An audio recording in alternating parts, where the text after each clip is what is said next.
Hey, hi-ho, Lions fans. Welcome to the Detroit Lions podcast, episode 353. This is the official Detroit Lions podcast for Reddit. I am your dashing host, Chris, and with us is the ever efficacious and wonderful, ready for opening day, Jeff, the Riz Risden. How you doing, brother? Efficacious is what I came up with today. That's a big time Scrabble word right there. You make us all feel good. I am ready for football. Oh. It's coming, Chris. It's almost here. It's been finally so freaking long. I'm ready. Oh. I mean, we really should have done our show about 8:20 tonight, right? I mean, we'd have gotten windfall ratings. All right, we got a lot to talk about, and we got to get it done before the game tonight. We're getting you guys pumped up, ready to go. It is game day. There's a lot of news. There's breaking news today that you need to cover as well that we'll talk to you guys about, and we'll get you going on all of that. We got Decker missing practice. That's some big news. We got some ugly rumors swirling around DeAndre Swift today. I don't know if this is a second-round curse, but we'll talk about it. Side note, Tony Ortiz is back tomorrow night. We have our game preview weekly on Fridays with Tony. Yes. Talk a little bit about that. We've got 6 benchmarks for success for the Lions this year, and we got a whole lot more. We got a great show lined up. Riz, are you ready to go, brother? Let's do it. Let's kick this off and break it down. All right. We kicked it off. We're going to break it down. First and foremost, my friend, we've crossed the desert. We've made it across. I don't know the rest of the story, if that's where the tablets were or there's burning bushes. I don't know whatever happened, but we made it across the desert. It through the rain. I'll sing some Barry Manilow for you. We got this one. Touching me, touching you. Okay, still around. Case is Neil Diamond. I love it. Yeah, it's opening day. It's exciting time. Kickoff here in 2.5 hours from right now. Lions on Sunday, but it's been a long, long haul with no real football that counts yet. Here we are, buddy. We made it. Thank you so much for helping carry us, the fans, and everybody through this offseason. I am so ready to write about actual games instead of speculating about what might happen. From a media perspective, on a day-to-day basis, it's really tough when they're not doing anything. It's nice that they're actually going to be doing things now. Yeah. That makes me very happy. Yeah. Oh, absolutely. And now becomes the excoriation of our predictions and everything we wrote about and talked about when nothing was happening based on what actually happens. This is the payoff for all the hard work in the dry season. This is where everyone gives you help. This is where everything gets thrown out the window quickly. All right. Hey, everybody. We're doing our thing. Hey, Carter. I wish I could see you in Detroit. I would love to be there. I've put my you'll love this. I've put my tickets this year down on the LA game, and I'm going to a Florida game in November. You're going to a Gator game? Yeah, I'm going to go see them Gators. We got a campus visit for my son, so we'll see how that goes. Go see if we can see Tori's old classroom. All right. There you go. Let's see. We got opening day. A lot of fun there. Let's talk about Lions news. Taylor Decker is the first thing on the docket. This is he missed practice today. It's an missed practice Wednesday and Thursday. Injured finger coming up. And I don't know if you heard this, Riz. I got some information that he likely may not play. Like, it's not just an injury that he's going to fight through. He may not play. There are definitely whispers that he will not play. From everything that I've heard from the team and from people who are there off the record, are that he will be a legit game time decision. That they won't know until Sunday morning whenever I think they have to have the inactives in by, I think it's 11:30. Yeah. They won't know until 11:15 if he's going to go or not. Now they might be saying that, but I think they probably have a pretty good idea. But that's a suboptimal situation, losing your standout left tackle when you got a Bosa brother coming to town, and a very good. Well, we assume that the 49ers defense, if they're healthy, will be good because they got a ton of draft capital, especially in their front. Yep. Not having your offensive line at full strength, especially with the depth that the Lions have or don't have, is really not good. Now, we've got a first-round rookie that we can plug in at left tackle. Doesn't matter. He's been training at right tackle all year. It's fine. We'll just move him over. So this is something that and I'm happy that most of the people that I've interacted with on Twitter, and I actually did an in-studio spot today on 96.1 in Grand Rapids, and you'll be hearing a lot more of me on 96.1 in Grand Rapids and the huge network. Thanks to Bill Simonson, by the way, for reaching out and picking me up. I appreciate that very much. But the concept of moving Penei Sewell to left tackle is a wretched idea. It's bad. The only way you would do that is if Decker's going to miss multiple weeks. We're talking like 6 or more weeks. It's a finger injury. You can play with a club on. You can club the dude like a baby seal out there. And if he misses a week, I can't imagine him being, unless they're like amputating it or he's got some like gangrenous infection. I can't fathom him being out more than a week with a finger. You don't mess with Sewell. He's already, his head spinning. He's got Eric Armstead to deal with. That's not an easy draw for him on the first time. He's trying so hard to learn the right side. You don't move him back to the left. It doesn't make any sense at all. Matt Nelson is your backup tackle. He's your swing tackle. He will play left tackle in a pinch. The only other option is to move Halapula Vadi Vaitai to left tackle. He has played there before. Played there for Philadelphia in their Super Bowl season. He started a few games there. Doesn't mean he was good at it, but he at least has some experience there. And then you would slide Nelson or Logan Stenberg in at right guard. There's not a good answer there, Chris. This is like a worst case scenario, isn't it? I mean, we talked about this is like one of the weakest depth positions on the roster. You think Jerry Jacobs can play left tackle? If you asked him to, I'm sure he would try. He would absolutely go out there and try to do it, man. He would be in that book like crazy. So what you do, you plug a hole at left tackle. You don't create a hole at right tackle because Penei doesn't know left tackle. He knows this offense as right-handed. He doesn't know it from left-handed. So you don't fool with that, especially with the 49ers in town. So what you do, you play Matt Nelson, you move Vaitai out there, and you put Stenberg or Nelson in at right guard. And you play the hell out of Darren Fells as an inline tight end to help. You've had enough of that shit. Yeah, and absolutely, Coach. And you have some good blocking from your running backs, right? I mean, that's one of the things we've got a lot of. We don't have a whole lot of offensive line help, right? But you can put a couple people in. You can give those people help, and then you can give them a little bit in the backfield as well.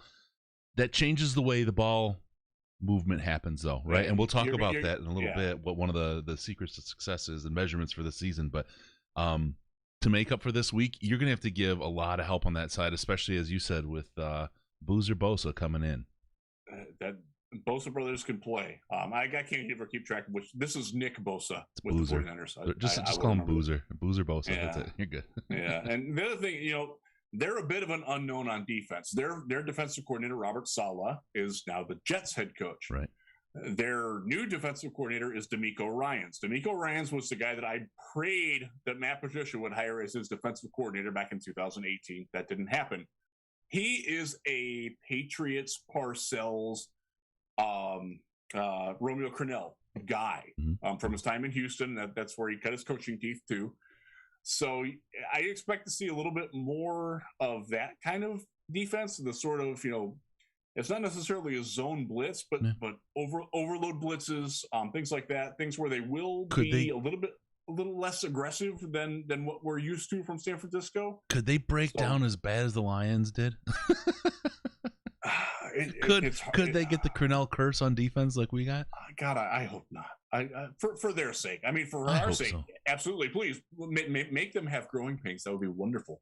I like D'Amico Ryans a lot. I feel very similarly about him as I do about Aaron Glenn. This is a guy who's going to be a head coach sooner than later. He's a rising star, and I'm glad we're catching them early, although they're healthy now. Yeah. That's the thing with San Francisco. They rely on so many dudes who are hurt dudes, but none of them are hurt right now. That's bad time on the schedule. If you play these guys in week 9, half that team will be gone. They were last year. More than that. They had, I looked it up. They had 4 instances last year where they signed a guy on Thursday and started him on Sunday on defense. Man. They're not doing that this week. No. Well, We'll see. There's a whole quarter of football for us to play before they can. We'll see how that goes. I don't know. I don't want to wish that on anybody. Let me ask you. Okay, so Taylor Decker possibly a lot of risk, but there's a lot of from everything I've heard, it's a true game time decision, and they are working on their contingency plans. Yep. Okay, before we move on, I want to go back to the opening day excitement really quick, just because I want to ask, get a temperature check on you here. You got a choice between the Cowboys and the Bucs tonight, right? Normally, if this game was on, I'd be like anti-Cowboys. Especially, I live in Tampa, right? It was fun to see the whole thing, but this is kind of a game. I don't know. Even a couple years ago, I would just kind of sit and enjoy opening day and enjoy the fact that we have football. Where are you at? We got to see Hard Knocks. You get to get a little closer to a team and the guys playing. Where are you at tonight? Who do you want to see win, and then who do you think is going to win? I like to see the Buccaneers win. I like them to validate their title. I like them to come out wide open. I look, there's a lot of great storylines with Dallas. I think the Dak Prescott redemption line and comeback line is an awesome story. I'm rooting for him. I like Dak. I always have. I think he's a very good quarterback, and I think that he gets crapped on by the pressure that he's put under in Dallas. But they're missing Zach Martin. We just talked about the Lions missing probably their best offensive lineman. Frank Ragnow will be there. He's better. Zach Martin is their best offensive lineman. He blocks Vita Vea or Ndamukong Suh. They don't have depth either. That's a problem. Is that one guy from Mexico? Is he Isaac? Is he coming up? He very well could be. Yeah. That's going to be interesting. You talk about taking Hard Knocks to the next level, right? Game one, he's got to step up and play. That was a great story. His was a great story. I loved seeing it. It's cool to see, I got the Bucs big tonight. I think Brady's going to show out. I think he wants to show that they're not sleeping on anything. They're not resting on it. Mm-hmm. That's where I think Brady's experience coming from New England sets the tone for them, that they're not going to they're going to try to win every game. Yeah. And they brought out every starter back. And Bruce Arians will try to win every game. He's not going to. Bruce is all gas, no brakes, baby. That's what endears him to his team. The other thing is that Dallas's defense was almost as bad as Detroit's last year. That gets lost in the Cowboys shuffle. They actually had a lower pass rush success rate than the Lions, if I remember that correctly. Yep. If not, they were right down there. Hence, the reason Kamara made the team, going back to the storylines on Hard Knocks, that's a guy that you would not expect to make the team. In 16 of the defenses of the teams in the league, he would not be on the team. He would not even make it. And the fact that he is on the team, don't wish the guy any ill will. I have no hatred or anything against him. I just don't think he'd make the team seeing how he played in a number of teams in the NFL. Yeah, so I'm looking forward to it. I will actually. So as you know, we talked about it before on the air here. I'm a huge tennis fan. Women U.S. Open women's semis are tonight. Elbow. Yeah, that's right. I do actually. I've had it drained a couple times, believe it or not. I play tennis. I cannot. You know me. I'm sorry. I know. Yeah. No, I'm a big tennis fan. I've been watching it. I actually stayed up way too late last night watching Djokovic win, because he loses the first and then he wins the next three and sucks your soul out. That's what he does. And I'm captivated by it. So I'm bleary-eyed tired from watching way too much freaking tennis the past week. That's funny. All right. So there you go. I'm all about the Bucs tonight, and it's not just because of the Tampa thing. You're right. I've always been a Tom Brady guy. Watching him get a chance from when he came out of Michigan, of course, everyone knows he was number 6, all that. Love Tom Brady. You've heard me say it millions of times on the show. Every 14-year-old boy's dream. Marry a supermodel, win the Super Bowl, be the star quarterback that everyone knows.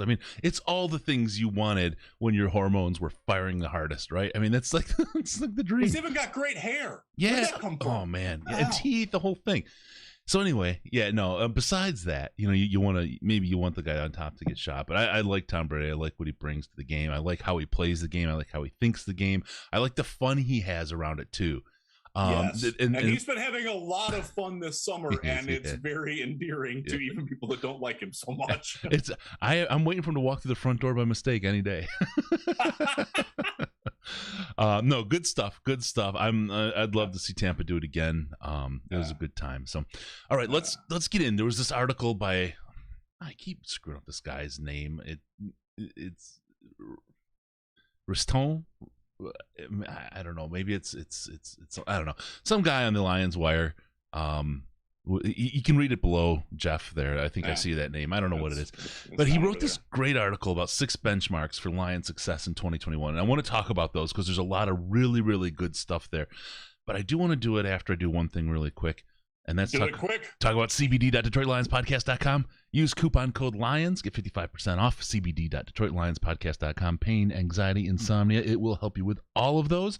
Stay away from the Delta 8 or Delta 10 if you got to pass a drug test because they're going to get you high. Straight up. Love them. They're great. Only eat one. The rest of the stuff is cool. One. cbd.detroitlionspodcast.com. Look yourself up. Use keyword or coupon code LIONS. For 55% off. All right. 6 benchmarks. This was a great article, Riz. I really, really like this because this is a great look at not just ahead of time to say these are the things we're looking for, but at the end of the season to go back and take measurements. See, how full is the test tube? Where is it gradiated at? God, now my brain's messed up. You get the big graduated. That's it. Where is it graduated at? And then we'll take a look at how full or empty this beaker is with Lions Kool-Aid. The first one, and this is really interesting. This is a conversation that's had a couple different ways over the course of the offseason, if you will. But learning if Jared Goff is the long-term answer at quarterback. Go into this a little bit, Riz, because I like how you put this together, and I like how you represented it. But I want to talk a little further about it. Yeah. So you can read this at Lions Wire, and this is something that I came together because you guys know, anybody who's watched this, anybody who's listened to the podcast understands I have pretty low expectations for the win-loss total. But there are ways that this team can still win and succeed outside of wins and losses. And I wrote 6 of them down, and I spent a lot of time writing this over several days. So I'm watching a lot of tennis while I was doing it. I'm not gonna lie. But the first one that came up is the first one here. The work on the forehand. Yeah, I'm sorry. And the backhand. Got the overhead smash too, baby. Is if Jared Goff is the long-term starter, and that's something that they need to learn this year. And I will actually read the final paragraph for it because I think it sums it up pretty well. The one thing the Lions cannot have is ambiguity on Goff after 2021. Either he steps up and he proves he's the man for the long haul, or he falters and Holmes knows he must acquire Goff's replacement next offseason. Either yay or nay is fine. There just cannot be an abstention on the Goff vote decision. And I absolutely believe that this year, look, we talked about it before. The wide receivers, do they help him judge him? Maybe not. Maybe it does. If he looks good with this receiving core, hell yeah, you keep him. That could happen. Do I expect that to happen? Probably not.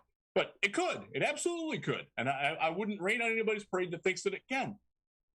But they have to go into next offseason with the draft capital that they have, understanding that Jared Goff is either there for 1 more year or he's there for 5 more years. They can't draw that out. You can't go into that 2022 to 2023 offseason when you got all these prime. That's Ragnow's prime. That's Hawkinson's prime. Decker's still here. The defensive guys, the young up-and-comers, that's their time. After that, you got to start paying those guys. You got to know if you got to get a rookie on the payroll or if you got to go out and get another vet to replace Goff, whatever it is, or you pay him to stay. They got to learn that this year. Yeah. I'm very insistent upon that. That's absolutely fair. Now, what about, and this is the thing that we talk about, and the thing that everyone kind of bangs on, and it's a fair point. What about the people on the other end of the ball? It's so hard. I agree. He either has to succeed or he doesn't. But if you're looking at Williams and the rest of the crew, what if, right? What if that's the problem? How do you or they catch half the balls? It's not like, I guess. So let me break it down a little bit. It's not like Goff doesn't throw a catchable ball. If the ball is bouncing off their hands, it's not a Goff problem, right? But we have to start really getting into the details about the missed catches here if we're going to make a yay or nay decision on Goff. And I believe 100% that we need to make a yay or nay decision. I agree with you completely on this, but I'm just not sure how you can do it effectively with this group of people. I think there's a few things that you can look at. You can look at his leadership. Do the guys that are around respond to him? Thus far, the answer to that is hell yeah, they do. They voted him captain. They like what they see from Jared Goff in the locker room and on the practice field. Right. And that's obvious from being in Allen Park. You saw it the days you were at training camp. He has a presence to him. It's not Matthew Stafford. It's a different type, and it seems to play well with the guys on this team right now. Mm-hmm. And that's a feather in his cap. Is he making the correct decisions? Is he making the right reads? Is he understanding the offense?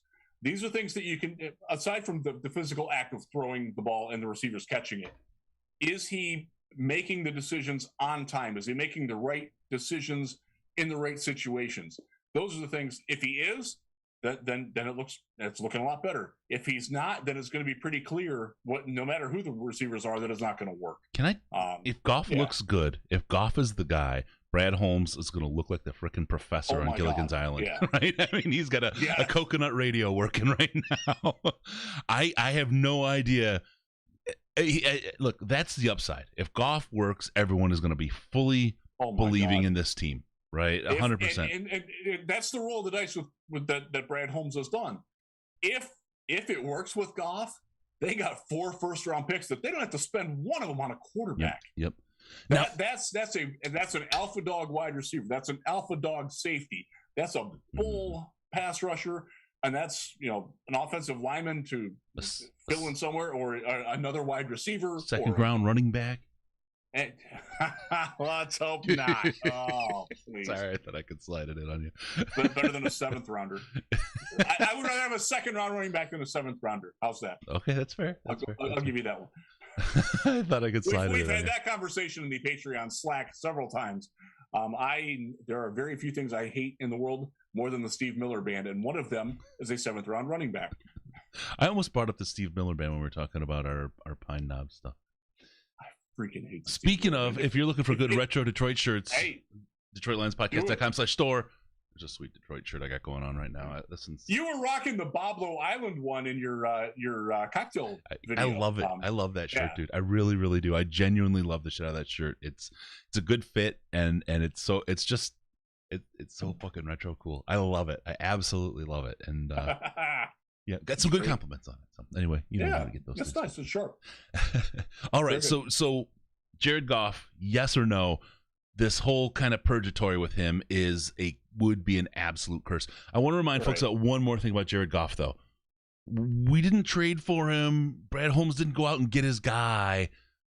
Matthew Stafford said to the team before the GM was hired that he wants a trade. Matthew Stafford was not going to play for this team. We got the very, very best value, I think, possible out of the NFL for Matthew Stafford. Those 2 first-round picks give us all kinds of leeway and ability to make deals and do things that we otherwise were unable to do and otherwise could not have made happen. The deal that he made when given a very terrible, untenable situation, I got to give Holmes a lot of credit still. And I don't want to lose that narrative because a lot of people are already starting to say, well, we traded Matthew Stafford for... No. Matthew Stafford was gone. He was already gone. He was not going to play for this team. If you want to see a crazy situation like that, go look at, well, minus the rape down in Houston. See what that situation would look like. It would have been a mess. You have what Miami had in Ryan Tannehill a couple of years ago. When they opted to roll with Fitzmagic before he went to where he's everywhere. Yeah, he goes. He's played for every team except Detroit. It seems that way. Who knows? Yeah. If he rides Washington this year, if he doesn't ride out into the sunset. And by the way, I think Washington's going to be really, really good.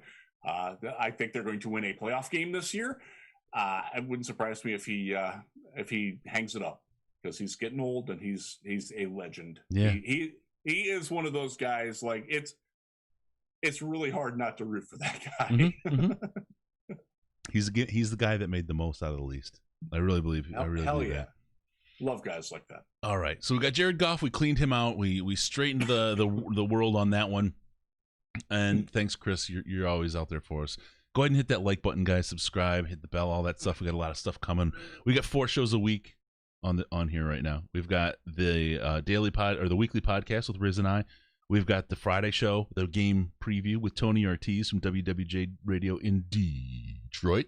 He'll be on there. He's an absolute professional. He's so glad great. you got Tony back. Yeah. That's awesome. Yeah, I love that guy. Popular demand. Yeah, he's the best. He's a genuinely awesome human being on top of being awesome at his job, right? And that's such a rare find. We got the Sunday post-game show, and we got your weekly cocktails, which this week was the Resurrection, which, by the way, right now the winning name for is the Riz Erection, just so you know, Jeff. So I saw the comments on that, and I don't mind.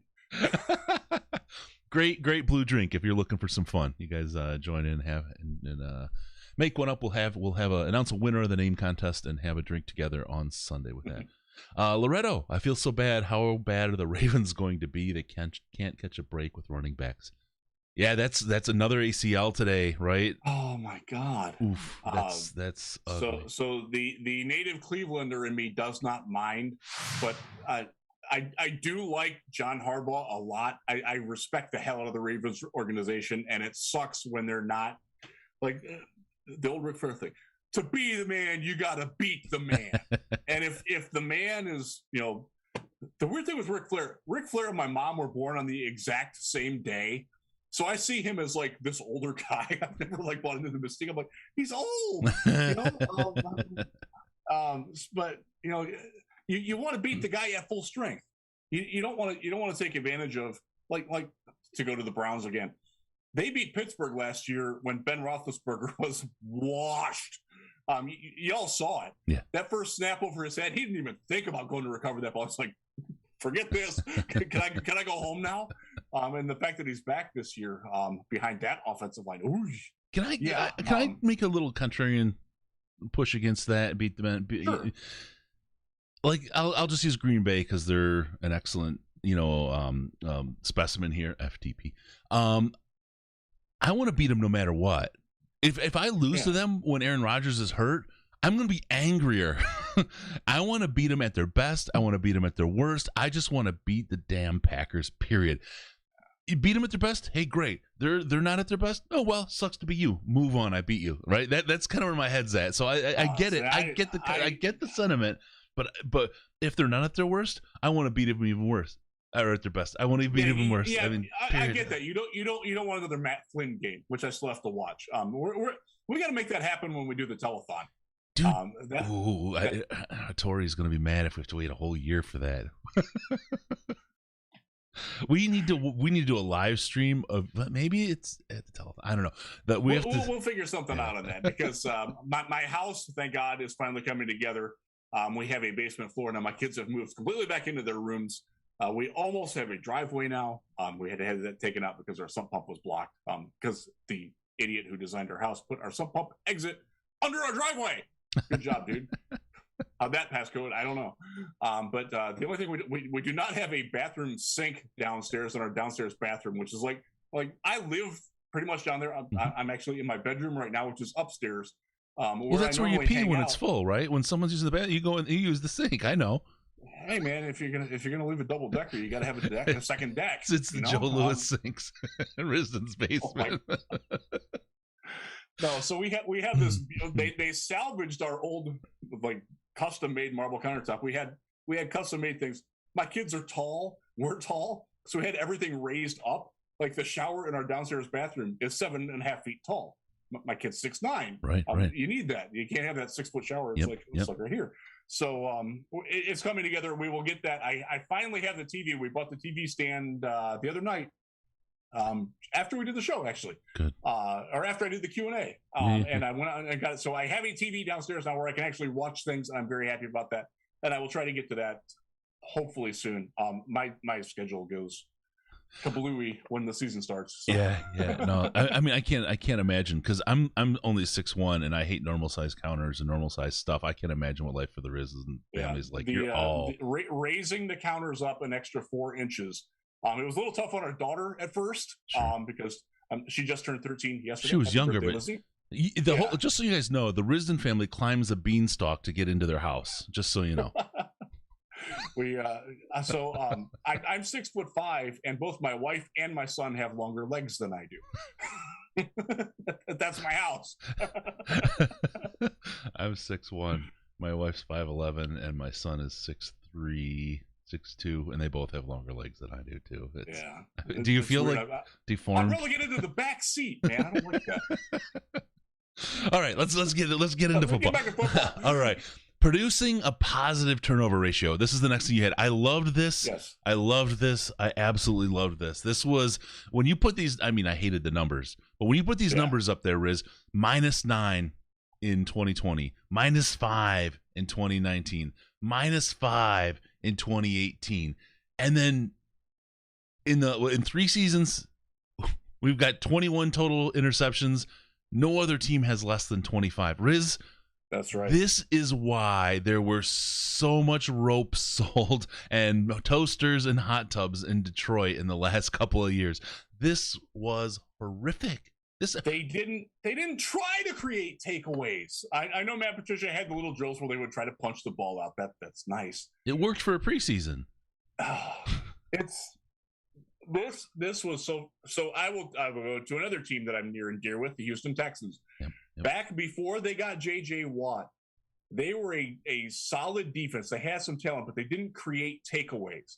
And then they got Glover Quinn. They got Jonathan Joseph going into his prime. They got some dudes that could take the ball back, and it flipped like that. And they went from being a 6-10, 7-9 team that was way too reliant on a passing offense into a defense that could kick your ass and win a game or two with a takeaway. Yep. When was the last time the Lions had that? 2017. When was the last time they didn't have Matt Patricia? 2017. I am really hopeful that this one comes together, that they're at least even more positive in takeaways. Now, there's a flip side to this, too. The negative side, you can't turn the ball over a lot. That's something that you have to watch with Jared Goff, because one of the reasons that McVay got rid of him was because he wasn't making the right decisions, was putting the ball at risk too much, which, sidebar, how's he going to like Matthew Stafford throwing into triple coverage? I can't reconcile that. That's his problem. That's the Rams' problem. That's not our problem anymore. I am hopeful that the ball control, that DeAndre Swift doesn't fumble, that Jamal Williams doesn't lose a fumble. And they're fairly sure-handed guys. I'm hopeful that Goff can keep the interceptions under 10, and I'm hopeful that the defense can pick off a pass a game. That's 17. That's not asking that much. That's a little bit above the league average, but it's certainly attainable with the talent that they have and the scheme that they have. And that is something, if they're getting the takeaways on defense, that means that the pass rush is working. That means that they're getting the ball. They're being aggressive and swarming to the ball. They're attacking. That's something that we haven't seen. That's something that I want to see. That means that Aaron Glenn is doing his freaking job and they're getting things done and making things happen. That's exactly what we want. Defense is absolutely key here. And I don't want to make anyone pour out their Kool-Aid here, right? But just so you know, Goff with the Rams against the Niners went 3-5, and he had a TD to interception ratio of 14-6. 14 TDs. Yeah. 6 and his QB rating was also like 88.5, and his career passer rating, I think, is like 92 something. Yep. But his completion percentage also against the 49ers, I think his career completion percentage is 64 and change, and I think against the 49ers it's like 58 and change. Yeah. So he's not played well against San Francisco. No, but now he's got a Lions group. He's going to rock this out. Well, if Taylor Decker is there, in theory, this is the best offensive line he's ever had. Yeah, 100%. And even without him, it may be an upgrade. It may be an upgrade. And we haven't talked from last year. Yeah. We haven't talked a whole lot about the Lions defense here. And I want to say we're saving it for tomorrow, but the Lions defense is really one of the keys of the game, I think, for the Lions. It's going to really dictate how things go. I think our offense is going to be what we saw in that first preseason game. We're winning a lot of ball control. We won a lot of the ball in our hands for a long time on offense, a lot of plays, long drives. We want them to end in points, but that defense is going to be the key, trying to get those turnovers, trying to beat some people up and get us some love. That's what it's going to take, though. I mean, knock some skulls. Yeah. All right, really quick in the chat, there's a couple folks I want to say hey Please to. do. Roar the Lions UK, also Hey, those Lions guys are on the great. Prowl. Yeah, Lions on the Prowl. They I do was a talking really to those good guys. job, man. Yeah, both groups. Roar the Lions UK, Detroit Lions on the Prowl. Good guys doing good content. It's a space. The Lions. Folks are looking for something to listen to, man. They're dying for good content. There's a lot being created out of there, and those are two groups that I think are doing really, really good stuff. Check them out. They're good folks, and they do good stuff. All right. Next item. Let's look at that. Did you see me calling the guys out in the chat? I'm working the whole thing here, buddy. You're man of the people, Chris. I love it. I am. Where to go? Oh, because I'm in the wrong article. Okay, next one. Here we go. 2,000 rushing yards as a team. Sorry, Riz. I got confused all in my own head. All right, this is another really, really good one. Let's talk about this. 2,000 yards as a team and 117 yards is a magic number that I want you to go into because it's extremely important in context of the Lions teams previously and now. So last year, the league average was 117.2 yards per game on the ground. That's there were teams. That's not the mean. Which is where there's an equal number of teams above and below. That's the actual average of like all the carries versus all the yards. 117 yards per game for each team. The Lions got 93.7. That was 30th. That was bad. That doesn't equate. So that's 25 off the average, the league average, right? Yeah, it's 24 yards lower than average. I think this is an absolutely attainable goal, and this is one of the more things where you look back and like, if they don't get this, there's a problem because this team is designed to run the ball. They want to run the ball. They have the capability to run the ball on good defense. They will be able to run the ball on San Francisco, even if Decker's not in. I still think that they can absolutely run 20 times for 85 yards.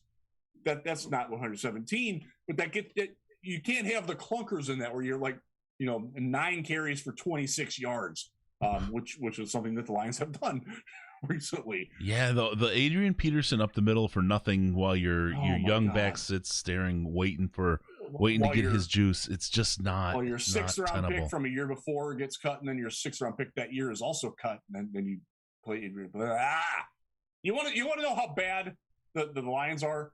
They are doing last year what the Texans are doing this year, and nobody in the world thinks the Texans have a clue what the fuck they're doing. Yeah.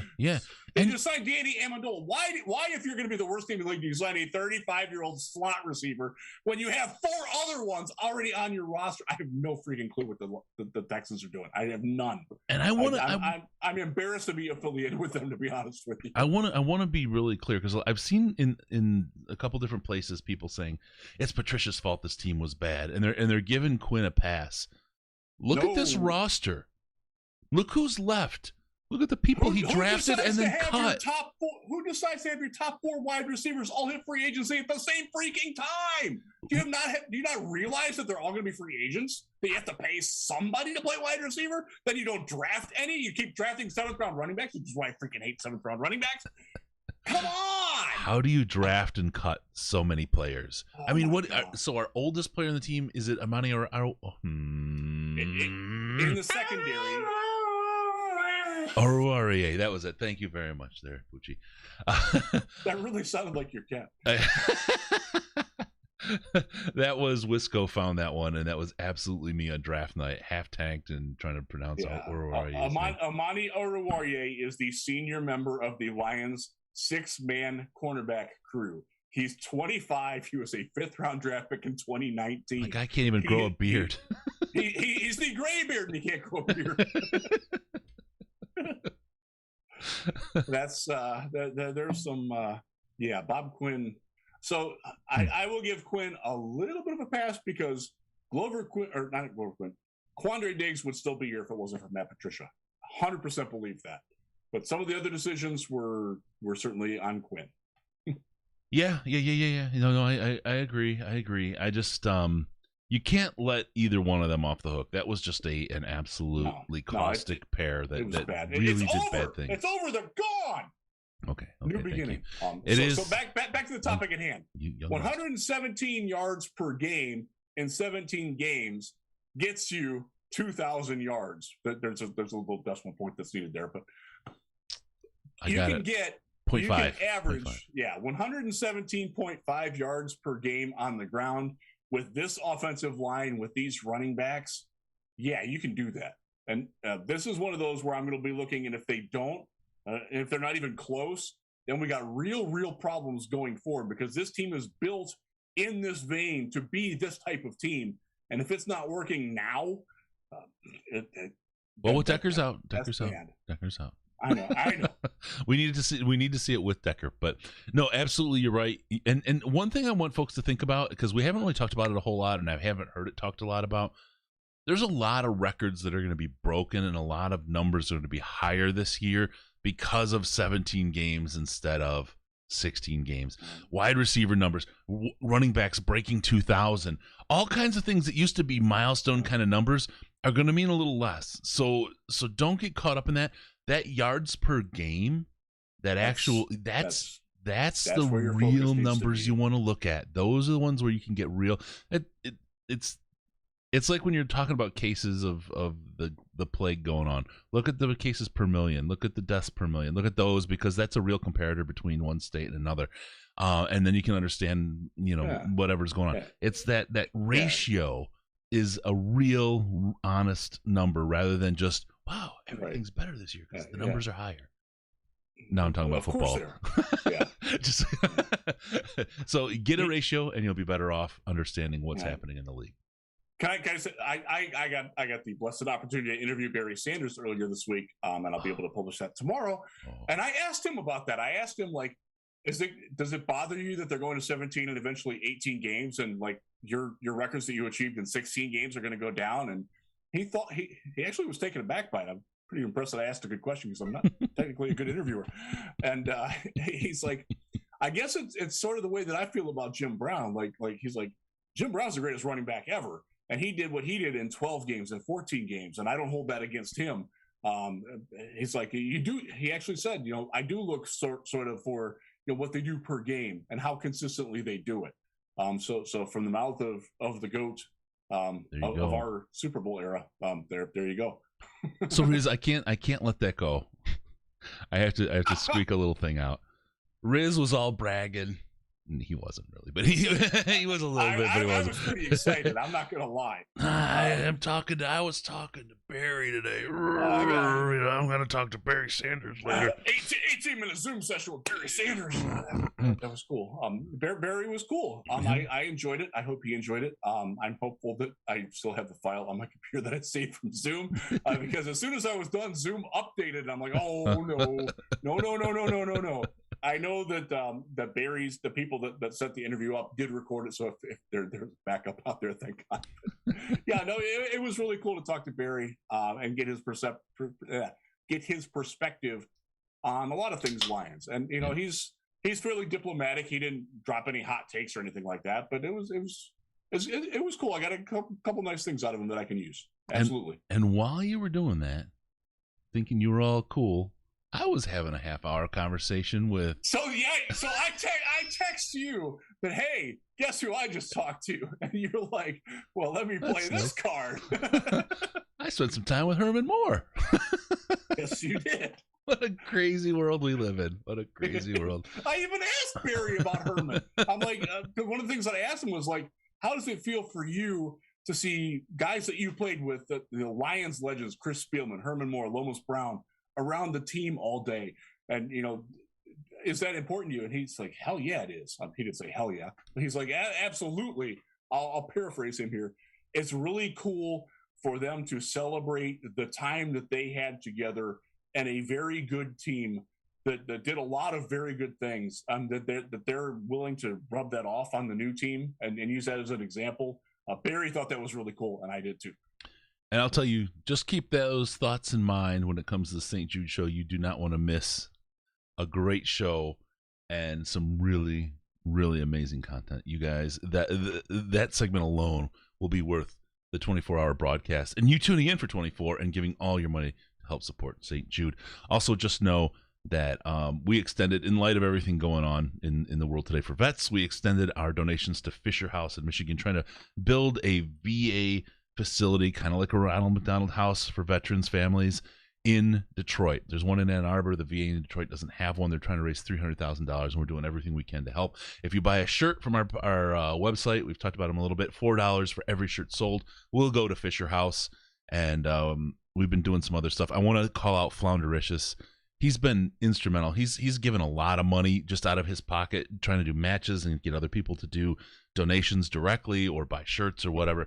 Flounder, you're a big-hearted person. Thank you so much for everything that you've done for these guys. These guys really, really deserve some help. There's a lot of extra stress in their life right now based on world events, and they need to know that people are behind them. So, DetroitLionsPodcast.com/shirts, /store. Go get something if you're interested in getting something back for your money, and we'll do the donation. Or if you want to give direct, you can go to Give Butter, as in like churn, like Riz was talking about with the sentence elbow. GiveButter.com/FHM/DLP. GiveButter.com/FHM/DLP. Let's do our part. We're second on the list to raise money for all earners right now in Fisher House in Michigan. So thanks everybody. All right, Quinn's biggest failure. This is from Loretto in the super chat. Was Matt Patricia. Doesn't matter who you draft. If your coach can't develop talent, develop scheme, use players to their talent. I will totally not agree. Downplay any Matt Patricia hate. Yes. I want to make sure that I got that part like straight. I just don't want people to let Quinn off the hook because he was an absolute joker himself. So I think that's what he had more redemptive qualities than Patricia did, Fair but enough. Not enough. Yep. You've had enough of that shit. 100%. Thank God. All right. Thank God we got Campbell and Holmes now. I'm excited to watch this team go and get at it. Great crew. And I don't expect them to win. That's why I wrote the article that we're discussing. Well, but it's not about winning. I really don't think it is this year. If you saw Miami last year, that was fun football. Miami fans actually enjoyed what was a losing season, right? And came out this year. I mean, they may have gotten Tua, right? They're a little chesty right now. Yeah, well, yeah. There you go. I expect a lot of fun compared to what it has been in the last 3 years, and watching the growth from this year to next year and the next one. Ooh, baby, it's going to be great. All right. I'm excited. Next item: growth in the secondary from week 1 through week 18. Riz. Now, look, Jerry Jacobs top of mind, right? He is the greatest Detroit Lion to walk the field for this podcast ever. He has been so great to us, and it's been awesome to have him on. He will continue to come on the show and do interviews throughout the season to talk through his journey. But we have, as we said, the youth group of Amani and the rest of the guys out there on the field. These are guys that are going to, at times, look bad. And I hate to say that, but they're going to miss. They're going to have mistakes. They're not going to be awesome. But this growth, if you, and I'm going to use this example one more time, Riz, and then I'll hand the mic off to you here. We talk about Darius Slay and the fact that he was benched in his first year. We have a whole secondary of guys that likely would have been benched in that first year when Darius Slay played under the Schwartz regime. Maybe we'll wind up that way this year. Don't write them off. They are all super young. These are some of the most difficult and athletic positions that you have to play. This is a year of intense learning, trial by fire, and absolute growth. This is the group, I think, Riz, that's going to be the barometer, the thermometer, the magnometer on how this group of coaches develops talent. I think this is really going to be where to watch to see how they do. I agree, and that's why Aubrey Pleasant was such a great hire, because he is a wonderful hands-on. He played the position, played it recently. He can go out there and he can demonstrate it physically. We've seen him do it. One of the best things that I got out of training camp this year was he would take Will Harris or Tracy Walker or Jeff Okudah or Jerry Jacobs after they screwed up a play, and he would have the video guys cue it up on the screen, and he would show them both what they did wrong and what they needed to do it right. Yep. I never saw that. Never with the Matt Patricia team. That just wasn't something that they did. That wasn't like they're just going to grumble at you to get better. It doesn't work that way. You got to, especially with these kids. These are young. I wrote it in here. The only player with more than 3 seasons of NFL experience is Dean Marlowe. He's your number 3 safety. That's crazy. But that also gives you hope for the youth here, because your guy with experience is number 3. Yeah. These are good kids that have a lot of upside and growth to do. They do. And we saw it. Like, look, I've said it many times. I'm not a Will Harris fan, but dang it, he looked better this summer. And I'm not without hope for Will Harris to become a functional safety. Oh, my God. It is Sir Mix-a-Lot booty thick. It certainly is. It's getting thick. I'm a big believer that Tracy Walker is going to bounce back very well. I think Jeff Okudah is due for a much better year. But they are going to have games where they get beat. They're going to have plays like what happened in Pittsburgh where they get smoked and looked awful. That's going to happen. Don't give up on them. And that's one of the reasons why I'm excited that the Lions did what they did. They didn't keep Nickel Roby-Coleman on the active roster. He's on the practice squad. They got rid of Corn Elder. They don't have a Desmond Trufant around. They're going with the young guys to see what they've got. And by God, if it works, they could have a Legion of Boom 2 coming along, and with all the guys hitting their stride at the same time in the secondary. If it works, they don't have to draft a guy back there for 3 years. They can devote it to wide receiver. They can devote it to building up their offensive line depth. They can get another linebacker that they need. They could probably address another running back, probably not in the 7th round, but at some point they could draft a better backup quarterback than Tim Boyle or David Blau. Apologies to Wisco. I know you're a fan. I like David Blau too. But if he's your number 2, you probably need a better number 2. Somebody who could start long term in a pinch. I think we like David Blau as a guy who can come in and play a quarter, maybe 1 game. 5 games, no thanks. And I say that as a fan.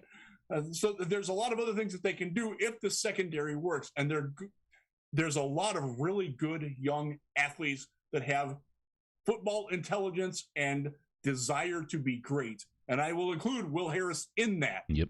He All right. wants it. Couple things. I got him. First, all right. John, thank you so much for the sub. Appreciate that, man. Second, the thing that the other part, to the yes and to what you've said about the secondary and the youth is they're growing together. Yes. Communication is so important in the secondary of a football team. All these young guys, you don't have the old guy that's going to be there for a year and then pawn off, and you've got to learn to communicate with someone. Not only are they growing and learning, they're doing it together. If you remember the Russian Five, if you use a hockey example, they worked well together. Why? Because they worked well together and they played together for so long. These guys they had that unwritten, just acknowledged communication where they can just look and they know. Almost ESP. Yeah. And you're seeing that with these guys. These guys are growing in very much the same way. They're making mistakes together. They're covering each other's mistakes. They know their strengths, their weaknesses. They know how to communicate. They will know, right? And this is really, really a great way to put not just potential on the field, but to see guys, as you said, kind of grow into that Legion of Boom. This is something that's going to be so much fun to watch. The other piece that I want to talk about is Tracy Walker. Sorry. Yeah. We've talked about how bad he was last year. We talk about how much hope we have for him this year. That's a huge question mark. It really is. What Tracy Walker are we going to see on the field this year? If we see the next step from the Tracy Walker that was there 2 years ago, oh man, we've got a great safety standing there. We've got a great safety standing there. If we see a decline or a flat line on Tracy Walker, we know we've got some issues and we've got to do some work. But this is a huge question mark, and I think it's kind of one of those centerpiece players that we've really got to watch. It's going to be indicative of how effective this secondary is this year. Totally agree on that. And again, they're going to. Starting against a Kyle Shanahan offense is a really bad place to start a young secondary. and I'm sure you and Tony are going to talk about this. They have little wrinkles built into every play, and they can run so many plays out of the exact same offensive look. With all this inexperience, all these guys that haven't played, that's tough, man. That's a really tall order for a young secondary in week one and a new scheme and a new system. Yeah. And that's one of the reasons why, even though I did pick the 49, I did pick the Lions to win. The more I think about it, I could also see San Francisco winning like 35-10. But that's the thing. It's week one. This is the best time to see this team. On one hand, you want to see them later when they're injured, potentially, or likely. But the reality is week one is such an absolute toss-up, especially now with a 3-game preseason, right? This is a coin toss, and we're at home. So I love that idea. I give us as much a chance as this game against the 49ers as any other week we would have played them. One of the things that Hugh and I talked about on the radio today was I don't think people understand how much of a release it's going to be for those fans to be inside Ford Field after all we have not experienced in life. I will tell you, I went to my kids go to Zeeland East High School. My son's a sophomore. My daughter's in 7th grade. We went and saw them play Spring Lake last week. Spring Lake kicked our ass. But the release of that was the first time I'd been to a football game with people there in a long time, it was awesome. Just like that, just like home. Wow. seeing and like the fans from both sides were into it. I mean, we were down. I think it was 35-0 at one point, and like we were still like cheering them on. And, some of that's the fact that I know these kids. I mean, they're my son's friends, but at the same time, it was like, it's great to be watching football.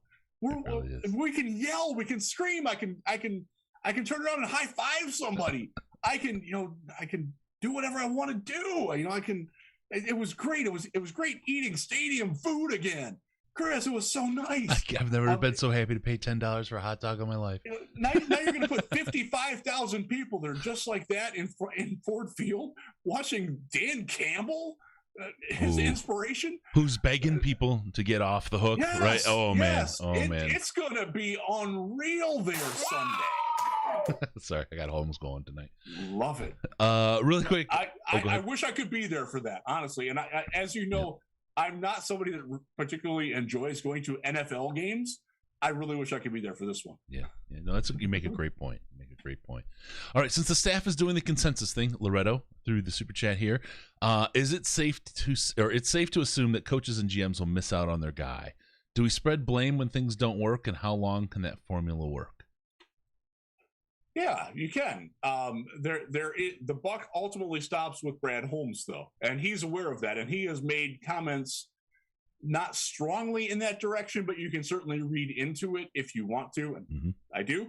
So I will choose to interpret it that way, that he understands that he does make the final decision, but he wants to make the best and most informed decision that he can. But the buck does stop with him. He's aware of that. And I'll tell you, there's an investment that the team's made in 6-year contracts with Brad Holmes and Dan Campbell, in that we know there's going to be learning along the way. It's first-time head coach, right? First-time GM. We understand that.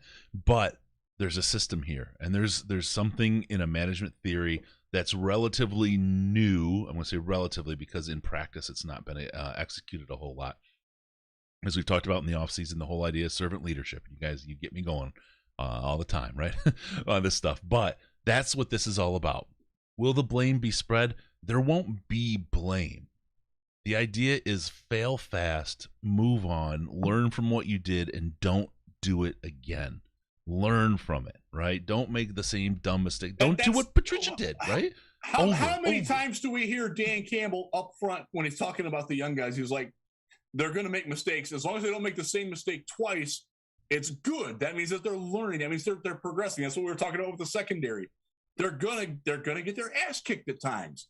Learn from it. Don't wallow in it. Don't punish them for not having it.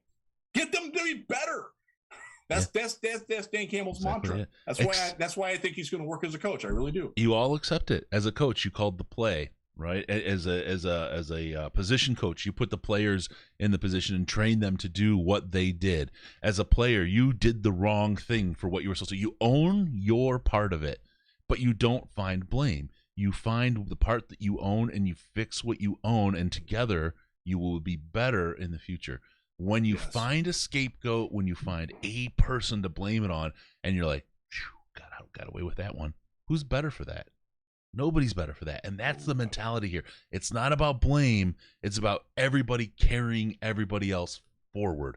And that's the servant leadership thing is a tricky thing because it's different than how you think. It's a different way of thinking. It's a different approach. And the fact that I see it from Sheila on down is what gives me the most hope, because when a smaller group within a larger organization tries to do this, people outside just love to take advantage of that. They love to find the group that's willing to saddle, quote unquote, the blame and move, and then they can pawn it off on somebody and move forward. But this is some of the best work you'll see. It is. And if you want to see how it's done the other way, look at the Texans.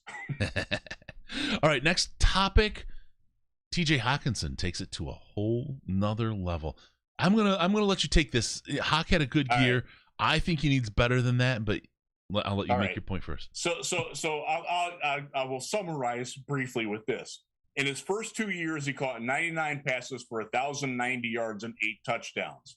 In a 17-game season with Goff as his quarterback, who thrives on throwing the type of routes and distances that Hawk is good, he can do that in 1 year. And I would love to see it, because that means that he has made that next step. He's up there with Kelsey and with George Kittle, and as one of the top 2-3 tight ends in the league and one of the legit weapons. That means he's a legit alpha receiver. He's close to that right now. He can certainly make it, but he isn't quite there yet.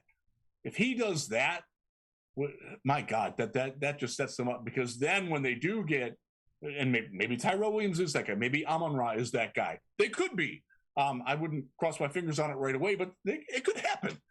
Then it makes life so much easier, because then you've got a guy who impacts defenses. And right now, Hawkinson is close to that. But if he can take that next step in his third year, then that sets up the offense really nice going forward. It's important that he does, because he is the number one receiver. Then this is where I'm saying Hawkinson needs more than 1,000 yards this year and 99 catches, which is what he had, right? 100,000. Yeah, 99 catches for 1,090 yards in his first 2 years. That's in 28 games, I believe it is. 26 games. I'm asking a lot, guys, and I know this is going to sound crazy. Hawkinson, if you want to see the team really kind of start to be competitive, you want to see those 5, 6, 7 wins, Hawkinson is going to need 1,500 yards. He's going to. That's where I'm at. I mean, that's the NFL. Well, again, yards per game. That's what, 102, something like that. Yeah. No, not quite. That's like 98. Yeah. I'm terrible at math. I'm just guesstimating here, but that would be an NFL record, because I think the NFL record is 1,412. I want to say. Yeah, no, but you get an extra game, buddy. It's easy now. Yeah, we do. Add on another whatever that is. He's going to be the guy. All right, we're going to move on to the next one. I really quick, I want to say we activated YouTube memberships. People ask for a way other than Patreon to get into the Slack chat. Yeah, you can hit the join button underneath the videos now that's popped up. It's whatever it is. I don't know. YouTube memberships. You get in. You get emojis in the chat. You get a badge. For the longer you stay, the better badges you get. You get access to the Patreon Slack chat. And hang out with the most intelligent chat on the internet, all that kind of stuff. It gives people another way. People were asking, so that and YouTube wouldn't leave me alone. So there you go. That's out there. If you want to take part in it, do that membership thing, and you can get access to all those great things. All right. Yeah. Next one is forcing teams to beat them instead of the Lions just losing. God almighty. This is just like cold reality. This is cold reality, Riz. This is a Lions fan. You know this from watching sports. There's a difference between getting beaten and losing. The Lions of recent times have lost. They haven't been beaten by the other team as much as they've lost the game on their own volition. If there's San Francisco has more talent than you. There's no shame in losing to them if they beat you and you gave your best. But if you don't give your best, if you throw 2 turnovers, if it's 3rd and 7 and you throw every pass 5 yards and wonder why Quintez Cephas can't break a tackle, That's the kind of stuff that Dan Campbell needs to stop. Yeah. That's you can't. If it's 4th and 1 at the opposing 32-yard line, go for it. Don't kick the goddamn field goal. Don't punt from the other side of the 50-yard line. If you're in enemy territory, don't punt. Jack Fox is awesome. That's not an indictment on him. He can't punt that short to win the game. He can't punt that short. Exactly. It's not playing to his strength. He needs 80 yards to get his full complement of distance there. The Lions under Patricia lost games because they weren't smart enough or didn't do aggressive things enough. Well. Mm-hmm. Right. If I know Detroit well enough to know this. If they go balls out and play their best and they lose because the other team has more talent, they'll be frustrated by the losses, but they will understand. They will not tolerate bad play. They will not tolerate, just to go to the Pistons for a second, playing Mason Plumlee 35 minutes and watching him throw 3 passes into the seats. That's the kind of stuff that the Lions can't do. That's why Mason Plumlee's gone now for the Pistons, and that's why they're better for it. The Pistons did some things last year where they lost games, and they're probably more relatively talented than the Lions are.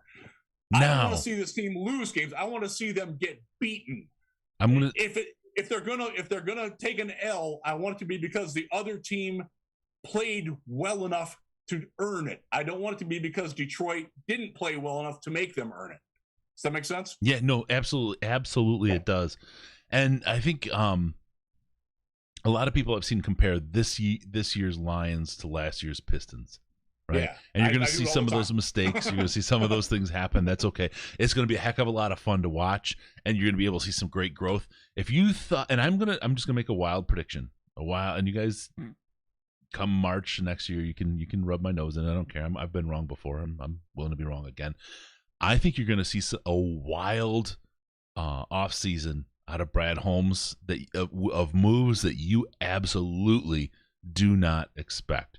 I'm telling you, I think that this is going to be and it's going to be a lot like the Pistons offseason. It's going to be just nuts, right? And positive nuts, like D's nuts, right? I mean, it's going to be awesome. You almost did the D's nuts. I did it. Oh crap. Oh man. So yeah, no, that's what we're after, is to see other teams actually have to beat this team. Right. And I'll say this, I'll go back to the Texans back when they started to get good. That was one of the things that Gary Kubiak as their coach stressed, was like, we're going to give it our best. If the other team is better than us, that's an indication to our front office that they have to get us to be better. That's an indication that as a coach, I have to do a better job of preparing my players to be their best. Yep. It's not an indictment on the talent. This Detroit team, in terms of overall talent, is not in the top 20 in the NFL. I hate to say it, but they're just not. Certainly not at the beginning of the season, anyways. Nope. But they can still compete. They can still. And if they're playing hard, if they make things happen, like we talked about with running game, getting the 18-play, 75-yard drives, and get a couple of +2 in the turnover department, they're going to win some games. It's opening day. Probably more than I think they are. It's opening day, Riz. It's still all possible. I mean, anything is possible. It is. And it really is. How many years? And I'm not saying, folks, don't go crazy here. But how many years is there a team that suddenly surprises the crap out of everyone? The Lions are kind of in that spot. You know what I mean? And I'm not saying they're going to, right? I'm not saying that this is a prediction, but they're one of those teams that everyone's like, okay, this is just a rebuild year, and they just blow up all of a sudden, and they get close to a playoff run. I don't think that would be helpful for them draft wise and all that kind of stuff. But man, the excitement around that would be pretty crazy to see them do something like that and say, holy cow, with what Brad Holmes had to work with in this offseason. If they go 8-9, right? And I'm talking crazy talk here, so please don't think I'm suddenly taking up heroin or anything. Let's just say if they go 8-9, that tells me that Brad Holmes probably has the brains to be able to deal with that draft pick that he gets for going 8-9. I would agree, and that's the thing that I think we can kind of rest on. If they do well, no more sucking for anybody, right? No more. Oh, if we're gonna lose, we're gonna. This is the thing where we want to see what this front office has, and where we finish is where we're at. What we expect is not that story. But if we get to that story, that's great on a million different levels, man. That is great on a million different levels. If he can get me the safety from Notre Dame, who made that phenomenal interception last week, if he can get him at 8 or 18, I don't care. Give me that guy. Yeah. Newbie. Did you see that play? Yeah. Oh my God. The range, the instincts, the wherewithal to abandon the backside coverage to go make that. Oh my God. Yeah. That was Ed Reed. Yep. You're absolutely right. Absolutely. Was Ed Reed? Yep. Give me that. Yeah. I gotta say hey to Newbie. Niners in the building. It's like, what? And then he wishes us good luck on Sunday. Thanks, Newbie. Good for you, buddy. Good to see you in here and being we have classy no guy hate for the opponents here, except for maybe Green Bay and possibly Minnesota. And a lot of people hate Chicago. I don't hate Chicago. And we can hate the Rams together. There you go. Yes, we all want them to get the first pick overall. All right, so there it is. That's the 6 benchmarks to watch. Again, not just at the beginning of the season. Those are things we'll roll up, and we'll do our best to remember them. I mean, we're both a little bit addled with different forms of alcohol-induced dementia at times, but we will try to remember those at the end of the year and go back to them and take a look at how things are going, how they did, and how well these benchmarks stood up at the end of the year. So we'll get that done. Got a couple of quick things still that we're going to hit on, but quick. Fanatics.DetroitLionsPodcast.com, Fanatics.DetroitLionsPodcast.com. Get all of your licensed NFL, college, NBA, whatever memorabilia. It's all available there. It's the same price as you would pay. They just give us a little bit of a kickback. So go to Fanatics.DetroitLionsPodcast.com. Help the show out by getting yourself some sweet swag and doing something you were going to do anyway. It's exactly the same at Amazon.DetroitLionsPodcast.com. If you head over there, they give us a little kickback. Oh, there's our Fanatics guy right there. Fanatics purchase for my daughter for her 13th birthday yesterday. She got her favorite. She's a avid basketball player, a WNBA fan. She got Deladonna. There you go. Jersey. There you go. From Fanatics. Yep. Fanatics.DetroitLionsPodcast.com, Amazon.DetroitLionsPodcast.com. Subscribe or use those to get something that you're going to get and help the podcast by doing something you were going to do anyway. There you are. You get something. We try to do it so you get something out of it every time. All right. The next one is a little bit of a downer, so let's buckle up. Get your membership while we're down. DeAndre Swift allegations. Boy, oh boy, oh my boy. God. This one. I hate this, Riz. I hate this. Between the Decker news today and this, I'm just like, what? It's opening day, man. We're supposed to be happy. We're supposed to have a hot dog, a beer, maybe, I don't know, D's nuts, whatever. I mean, it's supposed to be a good, happy day. What's going on with this? Do you have the info in front of you of what Reddit specifically is where this brewed up from? Yeah. From what I understand, I have the Philly police statement in front of me. Okay, read that, please. Okay. The Philadelphia Police Department is aware that an image showing law enforcement sensitive information has been posted on multiple social media networks.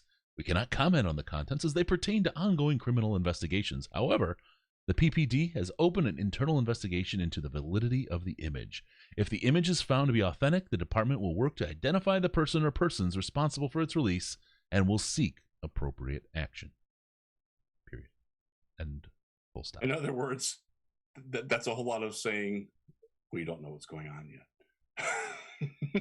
We don't know, and then we're going to find out who released it if it's real, right? So my understanding, and this again, I have no firsthand knowledge on this. This is what I've gathered from Reddit and from Twitter and from somebody that I talked to who thought that it was absolute craziness.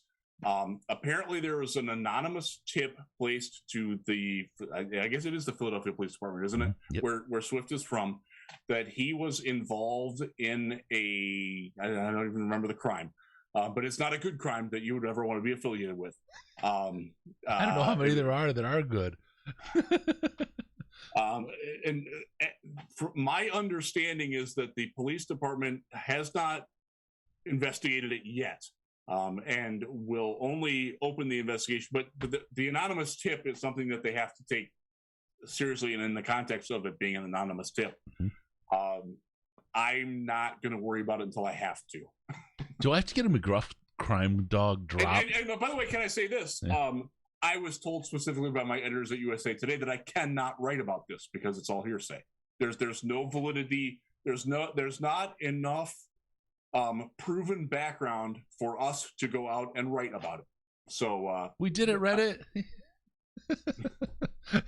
There you go. Famous quote. Yeah. So we'll see where it's at. Look, this kind of stuff is horrible. I hate. Remember the Patricia allegation? You can hate Patricia all you want. Absolutely. There's two things about him that I will always kind of have respect for him. Number one, he was the inspiration for all of our St. Jude work and all the stuff we did there. Was. And it was because he was a really class individual there. He was sincerely passionate about that. Yep. He absolutely was. Yep. As much as I don't like him about football, he got us started on that and inspired, things to get started there. The other thing was that story that came out about him when he first started. And they tried to pull that crap on Campbell this time again. And I'm about sick of that crappy paper. Might have come from the same person. Mm-hmm. Just saying. But that's just inexcusable. That didn't further the story. There was no additional information. It's like suddenly having a headline today, JFK assassinated, and having the same information in it. It's meaningless. It's meaningless.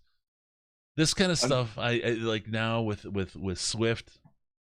This is assassin kind of stuff. If it's true, right?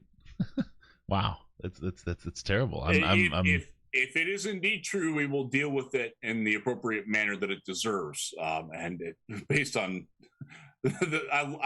So as you know, Chris, I'm not a big fan of memes. I can't stand the meme wars. It's just not something that I give a crap about. But the one where O.J. Simpson is probably drafting DeAndre Swift in his fantasy draft was pretty damn funny. It was good. Have you seen the disappointed Chris meme in the Slack? I have. I hope I never get that look. It's so funny. It's so funny. Those guys crack me up. Yeah, no, it's we'll see. We'll see what happens. These are allegations. They are not true as allegations. They have not been proven. We'll see how this plays out. If this is fake, this I hate. I wish to drag these nuts across your grave if you're the person that puts this kind of stuff out about people, because this is assassination of a character. This is the destruction of something that somebody's worked hard for all their life. If I can pull up the message that I got on it. Yeah, it's just so damn frustrating. I absolutely hate that crap. Be honest, media, and be honest. Just be honest. There you go. All right, last one. I saw a story over at this other Lyons Wire. Jared Goff talks about the Lions' game plan against the 49ers. Now, this is a pretty good game plan. You got to beat them, right? Beat them with the run. I saw that. And what was the other piece here that was really good? Avoid third and long. So they can't bend their ears back and come at you because they got some dudes. Yeah. In Wisco speak. Yeah. And it's always different with a new coordinator, right? But you got to think. And he did say that too. This is these are the quote pieces where you try to take something interesting, because Jared Goff, God bless him, and part of the problem is he gets asked the same questions every freaking time, and that annoys me. And as I have acknowledged, I'm not a good interviewer, so I'm not someone that particularly likes to ask questions. But guys, find something different. Credit to Justin Rogers for asking X's and O's football questions to everybody, not just Jared Goff. Thank you, Justin. We love you. Oh, God. Always credit Justin Rogers and decry the rest. Justin Rogers is the gold standard for journalism in Detroit right now. He doesn't, and there's other writers that can do a great job, and I've seen do a great job, but he doesn't devolve into that space. And you know the space I'm talking about, Riz. He just does a good job consistently day in and day out. And talking to him, he tells his editor to piss off. He'll tell him to pound sand. I'm not doing that. He has done that. I love the fact that when I do get into that area that you're talking about, he'll bust my balls about it. Yeah. I respect that. I need that. If I don't get the negative reinforcement, I'm going to keep doing it. Yeah. Thank you. So thank you for that, Justin. I got to give Eric Woodyard from ESPN also has asked some very good football questions. Yep. I like that guy a lot. Yeah. Woodyard is awesome. Woodyard is such an improvement over what they had. Real good guy. Such an improvement over what they had. And I know there were some people that were uptight about us calling them out, but I'm just telling you, that's all good. It's all good. We're happy to have Eric, just as we're happy to have the new coaching staff in place of the old one. Sometimes change is good. Okay, you're stopping me. I take it. I'll take the hint, Riz. Thank you. Yeah, on to the next one. Move on. To the next one. All right, the only Jay-Z song I know. On to the next one. All right, that was it. That was all of them. Hit the YouTube memberships. Be the first one. You guys asked for it. I just did it because you told me to. I'm your servant. CBD.DetroitLionsPodcast.com, Fanatics.DetroitLionsPodcast.com, Amazon.DetroitLionsPodcast.com, DetroitLionsPodcast.com/store. Get some great shirts. Get some of that money going to Fisher House. Let's get the VA set up in Detroit with the Fisher House. Thank you all. Get ready for football. It is football night, opening day. Cowboys against them there Tampa Bay Buccaneers. And we're going to see a lot of fun. Thank you all for tuning in tonight, Riz. Thank you, my brother. And let me say, remember, don't forget about us on the Patreon, patreon.com/Detroit Lions Podcast. If you don't want to be a member on the YouTube, you can get over to the Patreon and get access to the Slack there. It's the most intelligent Lions chat on the internet. You will absolutely love it. You will be with smart people who aren't there to demean you on a human scale and will intelligently discuss Lions with you year-round. It's the best group of people I've found to hang out with. It really is. Riz and I are there all the time. You can hang out with us. It's a lot of fun. Make sure to follow us on Twitter at DET Lions Podcast. Give us that follow, DET Lions Podcast, and that guy over there, Jeff Risden at Jeff Risden. Give him a follow. He's worth a thing or two. He might write something every now and then that's worth reading. Give us a call via Skype, DetroitLionsPodcast.com, DetroitLionsPodcast.com, or on the Lions line 929-33-LIONS, 929-335-4667. And be sure to go to DetroitLionsPodcast.com. Subscribe to the podcast so we can do what? We can come into your ear holes automatically. Yes. And we're sorry for not taking calls. We were going to take calls, but we ran way longer than we thought. We did. We do that. I don't know.